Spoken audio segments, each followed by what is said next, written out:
Assalamualaikum dan salam sejahtera. Anda sedang menonton Sekilas Fakta 1 Disember 2020 bersama saya Syazwana Ami.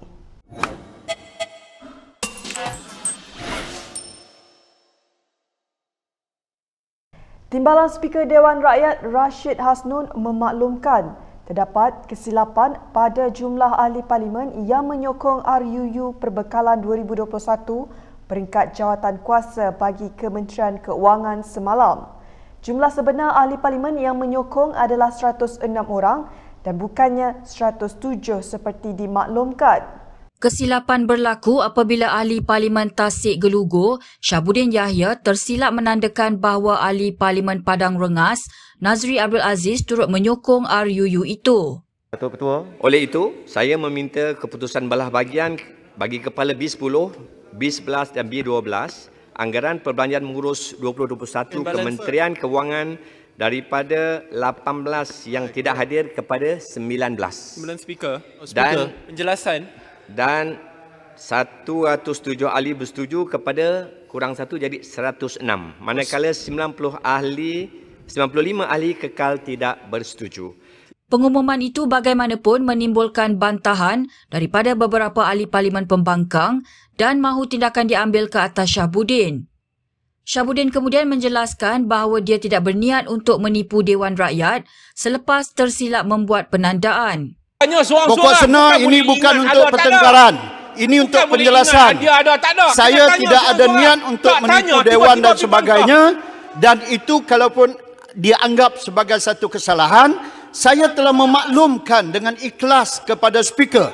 Saya tidak menyembunyikan perkara ini dan saya telah memohon maaf kepada Speaker. Terpulanglah kepada Speaker. Baik. Tapi jangan tuduh kata saya ada niat untuk menipu dan sebagainya. Terima kasih. Susulan itu, ahli parlimen pembangkang meminta Speaker meneliti perkara itu dengan serius bagi mengelakkan sebarang penipuan.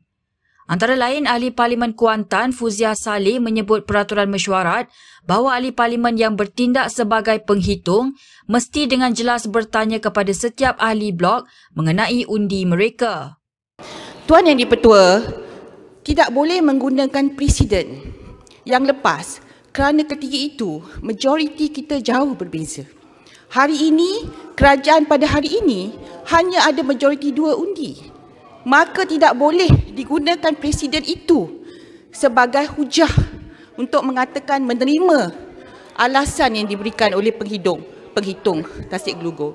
Terima kasih. Saya pohon ruling yang sistem yang baru mengikut peraturan mesyuarat kita. Terima kasih. Terima kasih. Dewan Rakyat hari ini kecoh susulan beberapa ahli parlimen pembangkang mendakwa ahli parlimen Bersatu Willy Mongin menunjukkan jari tengah semasa ahli parlimen bersiap sedia untuk pengundian belah bahagi.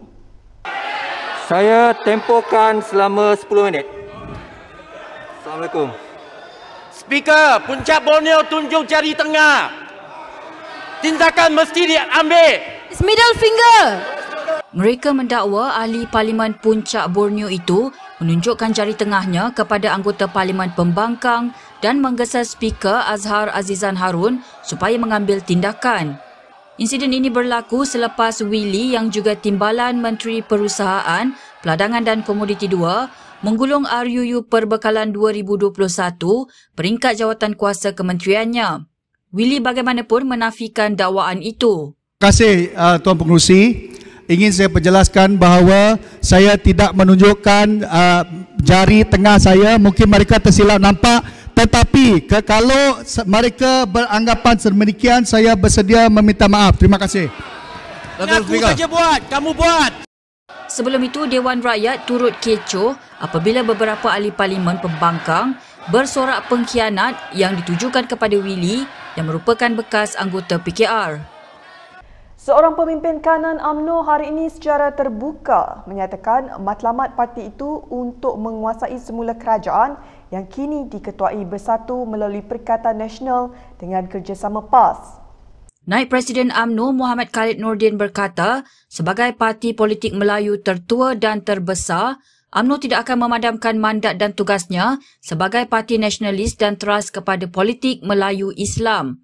Untuk rekod, UMNO gagal menjadi kerajaan buat pertama kali sejak merdeka apabila gabungan yang ditunjanginya Barisan Nasional kalah kepada Pakatan Harapan dalam pilihan raya umum 2018.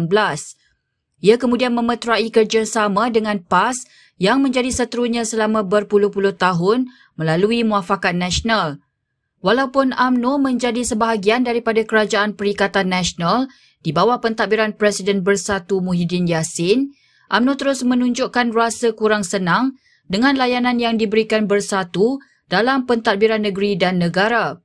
Selain itu, UMNO juga merupakan parti yang memiliki kerusi terbanyak di Dewan Rakyat. Khalid berkata dalam amalan demokrasi berparlimen ala Westminster, sesebuah parti yang memiliki kerusi terbanyak perlu dipilih membentuk kerajaan. Kerajaan yang stabil katanya adalah kerajaan yang mempunyai mandat terbesar. Kata Khalid, untuk mencapai matlamat menguasai kerajaan, kekuatan yang ada pada UMNO dan PAS sudah mencukupi.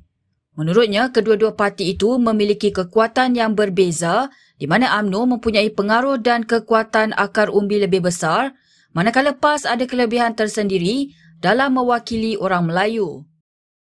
Sementara itu, Ketua Pemuda Bersatu Wan Ahmad Faizal Wan Ahmad Kamal mempunyai pandangan berbeza dengan Naib Presiden UMNO Muhammad Khalid Nordin. Menurutnya, setiap parti dalam Kerajaan Perikatan Nasional penting dan saling memerlukan untuk terus berkuasa. Maksudnya, zaman di mana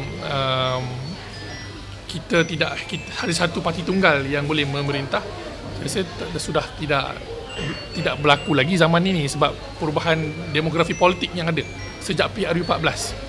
Ini saya rasa perkara yang semua parti perlu insaf dan kita bekerjasama.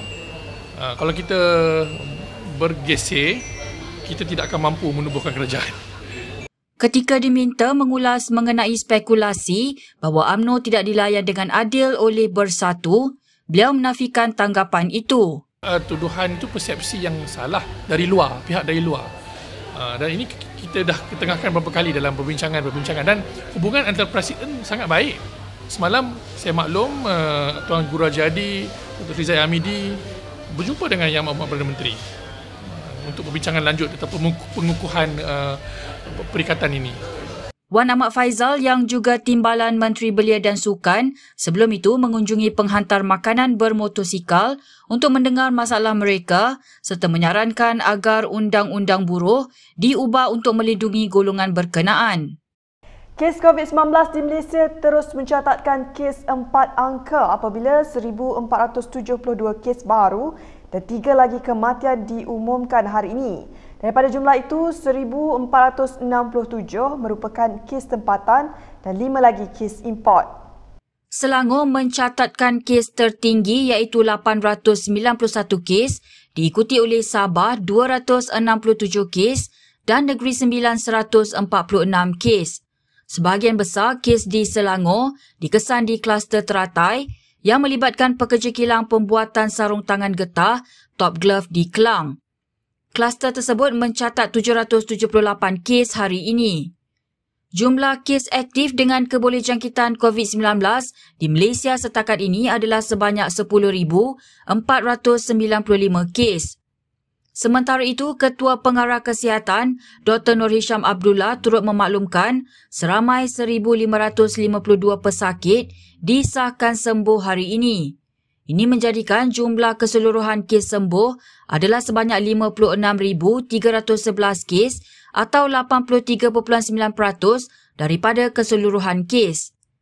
3 lagi kes kematian baru diumumkan hari ini menjadikan kes kematian mencecah 363 kes. Suspek utama kegiatan perjudian dalam talian Zaidi Kanapiah dan Goh Leong Kiong akan dikenakan perintah tahanan selama 2 tahun mengikut Akta Pencegahan Jenayah. 2 anggota polis yang terlibat dalam kegiatan itu turut dikenakan perintah yang sama. Zaidi Kana ataupun Muhammad Zaidi Kanapiah ni,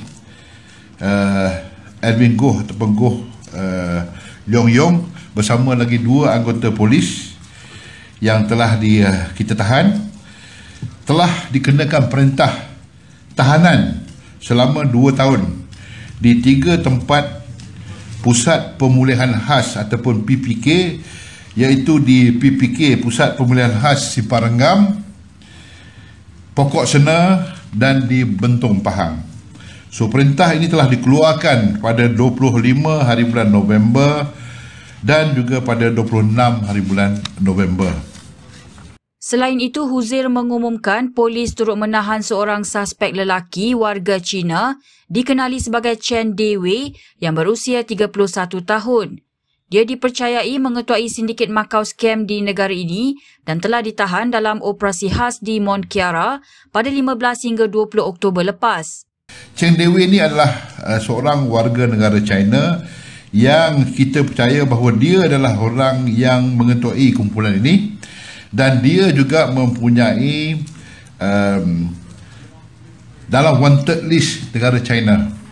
Kita telah membuat semakan, dia mempunyai rekod wanted di negara China. Okay? Chen Dewey. Chen Dewey ini bersama-sama dengan 6 orang yang lain, iaitu 5 warga negara China dan 1 warga negara Malaysia. Mereka ni masih lagi dalam tahanan kita dan belum dikeluarkan lagi oleh Lembaga Pencegahan Jenayah keputusan dia, dan mereka ni masih lagi di bawah tahanan Seksyen 42A. Seksyen 4 braket 2 braket A Akta Pencegahan Jenayah, yang mana di bawah tahanan 38 hari lagi. Baiklah, sekian sahaja daripada saya, Syazwana Amir, untuk sekilas fakta. Untuk lebih banyak berita, anda boleh melayari kinitv.com. Anda juga boleh mengikuti kami di Instagram, Twitter, YouTube dan Facebook. Salam hormat dan jumpa lagi.